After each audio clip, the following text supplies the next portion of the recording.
Hey, welcome to the Secure Woman podcast. I'm Cheryl Anderson. And if you're here, I already know something about you. You're a woman who gives a lot. You show up for people, you say yes, you keep the peace, and somewhere along the way, you started to wonder why you feel so exhausted doing it. Today, we're going to talk about something I know personally and something I've spent over 20 years learning how to change. And we're going to talk about why you say yes when every single part of you wants to say no. And more importantly, what's actually happening inside your body when you do it. Because here's what I want you to know before we go any further. This is not a character flaw. And this is not weakness. This is your nervous system doing exactly what it is wired to do. And once you understand that, everything changes. So let me tell you about a relationship I was in. His name is Joe. And from the outside, we looked like two people who were trying to make it work. We talked for hours on the phone, and we even saw his therapist together because we were that far out of sync. Now, I knew in my gut that we were not a good fit, but I stayed and I eventually married him. Now, here's the question I had to eventually ask myself. Why? Why did I say yes to a relationship my whole body was telling me to leave? The answer goes back to something my dad said to me when I was 25 years old. Now, I won't get into every detail, but what he communicated to me that day was this: losing is not an option. You have to be the winner. And that message didn't just pass through me, it lodged itself into my subconscious and quietly ran my life for years. So when things got hard with Joe, leaving wasn't just leaving a relationship. Leaving meant losing. And my nervous system would not allow that. So I stayed. I tried harder. I said yes when I meant no, over and over again. Because something in me believed that if I could just make it work, I wouldn't be what my dad implied I might be. Joe and I were married for 9 months, and he left just before Christmas and filed for divorce. And I want to tell you, the very thing I was trying to avoid happened anyway.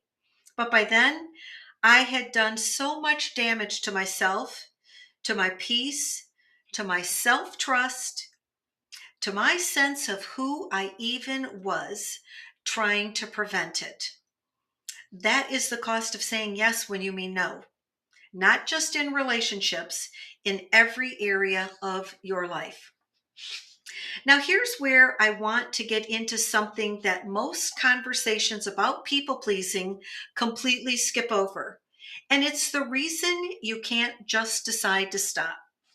Your nervous system has a response called a fawn response. You've probably heard of fight, flight, and freeze. Fawn is the fourth one. It's the one that people pleasers know intimately, even if they've never heard the word. Now, the fawn response is what happens when your nervous system detects a threat: emotional tension, someone's disappointment, conflict, rejection. And instead of fighting or running, it appeases. It smooths things over. It says yes. It fixes, deflects, over explains, and goes along. Now, here's the critical piece: this happens fast. Before your conscious mind even has a chance to think, your body has already started moving toward yes. The smile is already there. The of course is already out of your mouth. Your nervous system acted before you could choose. Again, this is not a character flaw. This is a survival mechanism. And for many of us, it was learned early, maybe in a home where keeping the peace kept you safe. maybe from a parent's words that told you your worth was tied to how much you could give or how little you asked for. Maybe from relationships where saying no came with a cost. The body learned people pleasing equals safety, and it stored that as truth.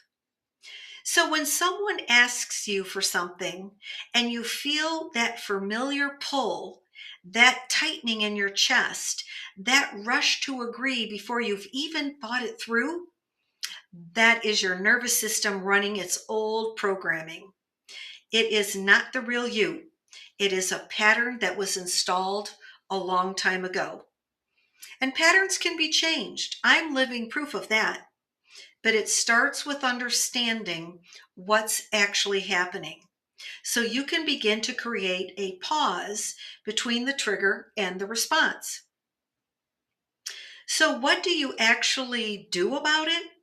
I want to give you something practical that you can start with this week. So, step one is awareness. You cannot change what you cannot see. Start noticing the moments when you say yes and your body feels something different than relief. There's a tightening, a slight drop, a quiet voice that goes, wait. That is your truth speaking. It is small at first, but you need to learn to hear it. Step two, the pause. When you feel that pull to immediately agree, give yourself permission to say, let me think about that and get back to you. That's it. You don't need to explain. You don't need to justify. You just need a few minutes between the trigger and your response. That gap is where your real voice lives. Now, step three is the practice of one small no. Not a big dramatic boundary, just one small request this week that you would normally say yes to out of obligation, and say no. You don't have to explain. No is a complete sentence.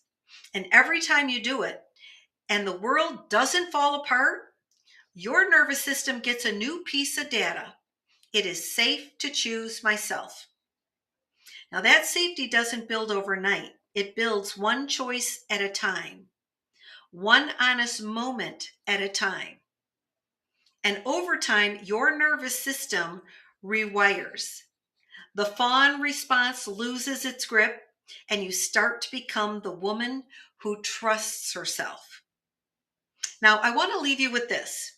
The reason you say yes when you mean no is not because you're weak. It's because something in you learned that your yes was the price of belonging, the price of safety, the price of being loved.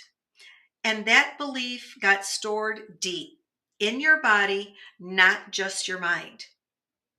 The work of becoming a secure woman is the work of updating that belief, of teaching your nervous system that you're safe even when you disappoint someone, even when you ask for what you need, and even when you leave what isn't right.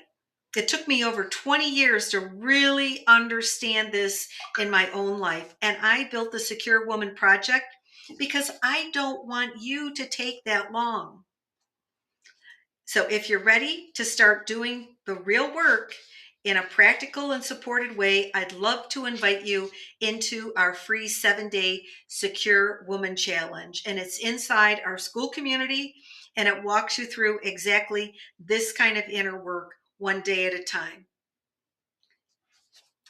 Thanks for showing up today on the podcast, and I'll see you on the next one.